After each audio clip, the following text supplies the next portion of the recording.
Palakkad Panniyankara toll പ്ലാസയിൽ അർദ്ധരാത്രി മുതൽ toll നിരക്ക് വർദ്ധിപ്പിക്കും. ഏപ്രിൽ 1 നിരക്ക് വർദ്ധിപ്പിച്ചിരുന്നെങ്കിലും തിരഞ്ഞെടുപ്പ് കാലത്ത് വർധന വേണ്ടെന്ന് ദേശീയപാത അതോറിറ്റി ഉത്തരവിടുകയായിരുന്നു. തുടർന്ന് നീട്ടിവെച്ച വർധനയാണ് ഇന്ന് അർദ്ധരാത്രി മുതൽ നടപ്പാക്കുന്നത്. നിരക്ക് വർധനയ്ക്കെതിരെ വലിയ പ്രതിഷേധമാണ് ഉയരുന്നത്. 2022 മാർച്ച് 9 മുതലാണ് പന്നിയങ്കരയിൽ ടോൾ പിരിവ് ആരംഭിച്ചത്.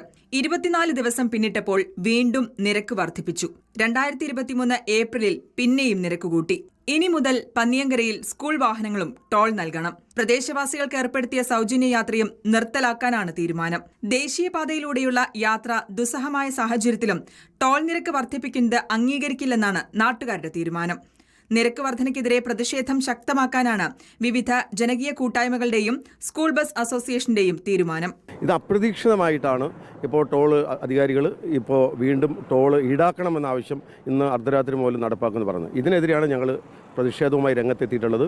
അത് ഇവിടുത്തെ സ്കൂൾ വാഹന ഉടമകളും അതുപോലെ ഡ്രൈവേഴ്സും രക്ഷിതാക്കളും ജനകീയ വേദിയും എല്ലാം ഉൾപ്പെട്ടുകൊണ്ട് വൈകിട്ട് പ്രതിഷേധ സമരത്തിന് മുന്നോട്ട് പോവുകയാണ്. സ്കൂൾ വാഹനങ്ങൾക്ക് ടോൾ ഏർപ്പെടുത്തിയ കമ്പനിക്കെതിരെ രക്ഷിതാക്കൾ പ്രതിഷേധത്തിനൊരുങ്ങുകയാണ്.